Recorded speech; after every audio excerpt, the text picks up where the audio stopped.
여러분 혹시 핫도그 좋아하세요? 탱글탱글한 소시지를 핫도그 빵이 감싸고 있고 또 그 위에 설탕을 뿌리고 케첩, 머스타드 같은 소스를 곁들이면 진짜 생각만 해도 군침이 싹 도네요. 핫도그는 나라마다 모양이나 만드는 법이 달라서 종류만 해도 수십 가지가 넘어요. 거의 지구촌 소울푸드이기도 하죠. 옛날엔 핫도그 하면 그냥 학교 앞 분식집에서 파는 거였는데 요즘에는 딱 떠오르는 곳이 있죠. 지나가다가 이 가게가 보이면 하나 먹을까? 라고 생각하게 만드는 미친 존재감을 가진 곳이 있어요. 저렴한 데다가 맛도 좋고 또 메뉴도 다양해서 남녀노소 다 좋아하는 이곳. 핫도그 하나로 세계로 진출해 유명해진 이곳. 오늘은 명랑 핫도그 이야기 들려드릴게요.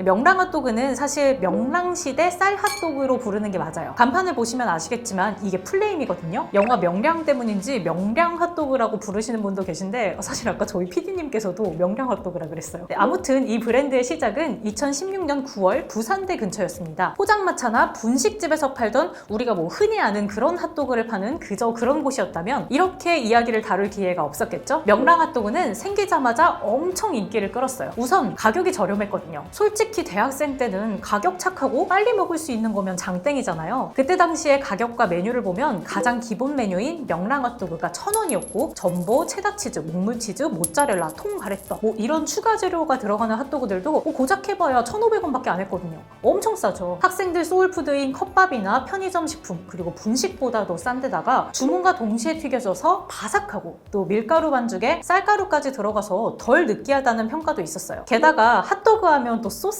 발라먹는 재미를 빼놓을 수가 없잖아요. 여긴 케첩은 기본이고 치즈, 머스타드, 체다치즈, 칠리소스, 파마산 이렇게 정말 기호에 맞게 뿌려 먹을 수 있는 것들이 많았어요. 오죽했으면 소스 먹으러 간다는 말이 생겼을까요? 네, 솔직히 저도 여기서 명랑 핫도그에 푹 빠졌어요. 그동안 핫도그 전문점이라고 하면 빵 사이에 소시지를 넣고 소스를 뿌려 먹는 미국식 핫도그가 전부였고 또 이게 참 은근히 비쌌어요. 기본 핫도그가 2에서 3,000원 정도 했고 또 프리미엄 핫도그는 5,000원을 왔다 갔다 했거든요. 아무튼 잠깐 이야기만 해도 제가 지금 침이 이렇게 보이는데 대학생, 고등학생은 물론이고 더 어린아이들도 쉽게 사 먹을 수 있다 보니까 피카츄 돈가스, 콜팝 그리고 컵볶이 다음으로 4대 천왕자리에 오르게 돼요. 덕분에 명랑 핫도그는 줄 서서 기다려야 하는 지역 명물이 됐습니다. 아까 명랑 핫도그가 부산대 앞에서 시작됐다고 했잖아요. 부산이다 보니까 가까운 일본에서도 관광을 오면 한 번씩 거쳐가는 명소가 되기도 했고요. 또 창업 비용과 월 가맹비가 저렴해서 나도 한번 차려볼까? 하는 사장님들도 정말 많았어요. 그래서 8개월 만에 가맹점만 600곳을 찍는 기염을 토해내죠. 이게 정말 대단한 기록이에요. 어느 정도였냐면 명랑 핫도그가 생기기 전에는 1년 동안 가맹점을 가장 많이 낸 곳이 과일 음료로 유명한 주시 그리고 빙수의 대명사 설빙, 백다방과 이디야가 있었어요. 각 브랜드마다 최고 기록이 연간 대략 한 300에서 400여 곳 정도 됐는데 명랑 핫도그가 불쑥 나타나더니 이 기록들을 싹 갈아치워버린 거예요. 매장 개수만 늘어난 게 아니라 매장 하나에서 파는 양도 어마어마해요. 서울 점포 일부를 기준으로 했을 때 하루에 1,000개 가까이 팔리는 곳이 있었고 또 역세권에 자리 잡은 가맹점은 하루 최대 190만 원을 찍기도 했습니다. 뭐야 190만 원 가지고 왜 유난이야 하실 수도 있는데 핫도그 하나에 그냥 2,000원 정도로만 잡아도 하루에 950개를 판 거예요. 2017년 기준 수익률이 35% 이상이라고 했으니까 상당히 매력적인 창업이죠. 명랑 핫도그가 이렇게 저렴한 가격을 유지할 수 있었던 비결은 뭘까요? 당시 명랑 핫도그 관계자에 따르면 본사와 가맹점의 동반 상생이라는 슬로건 아래에서 원재료를 원가 수준으로 공급한 덕분이라고 했어요. 많이 팔아서 많이 버는 그런 수익 구조인 거죠. 네, 하지만 명랑 핫도그가 너무 잘 나가다 보니까 주변에서 너도 나도 따라하기 시작했어요. 한때 9곳이 넘는 유사 프랜차이즈가 생겼었다고 해요. 그것도 1년 만에 말이죠. 청춘 핫도그, 쌀떡 핫도그, 달콤 핫도그 등 정말 많았어요. 또 유사 브랜드들의 매장을 다 합치면 전국에 1,000여 곳이나 됐다고 합니다. 컨셉이 비슷하다 보니까 사람들은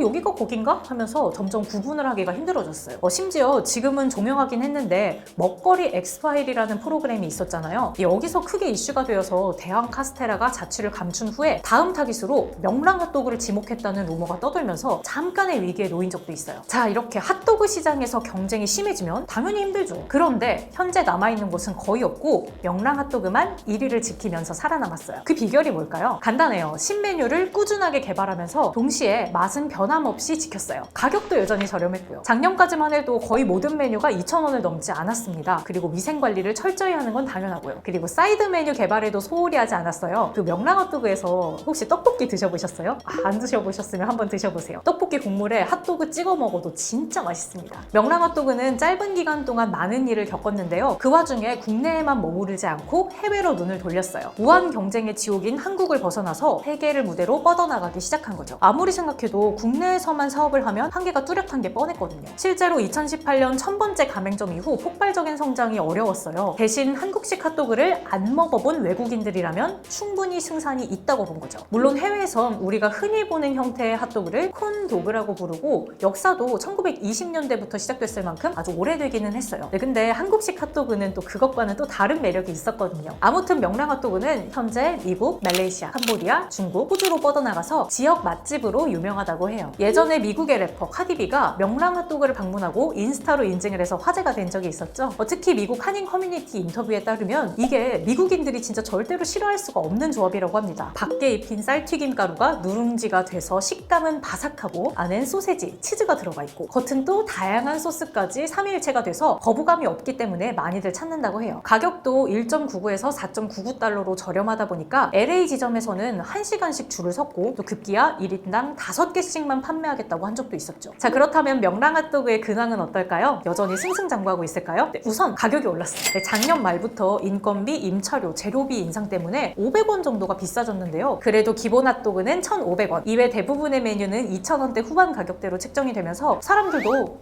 그래, 저 정도 올리는 건 인정해야지 라고 수긍하는 모양새예요. 원래 저렴했기 때문에 저 정도는 올려야 먹고 살지 라는 인식이 있는 거예요. 계속 오르는 물가 때문에 13년 동안 가격을 안 올리던 진라면까지 오르는 시대인데 명랑핫도그라고 별 수 있을까요? 그럼에도 불구하고 요즘 같은 시대에 2-3천원 수준의 가격대를 구성해 놓은 건 참 대단해요. 그리고 2020년 개편으로 새로운 메뉴가 추가돼서 지금 명랑 덕후는 기대를 많이 하고 있습니다. 포테이토 핫도그의 어레인지 버전인 핫포테이토 치즈, 고소하고 감칠맛이 일품인 스윗 콘소메 핫도그, 한국인이 좋아하는 마늘을 컨셉으로 한 갈릭 치즈 핫도그까지 꾸준한 메뉴 개발도 이루어지고 있습니다. 또 먹기 좋게 종이봉투가 아니라 종이 박스로 교체 중이라고 하죠. 소소한 변화들이지만 이런 게 하나하나 쌓여서 지금의 1위를 만든 게 아닐까요?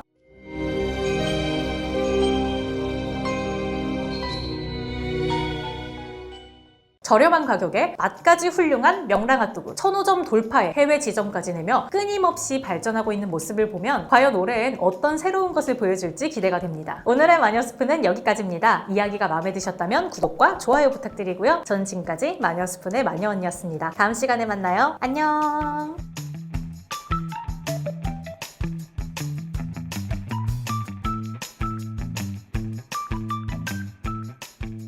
마음에 드셨다면 구독과 좋아요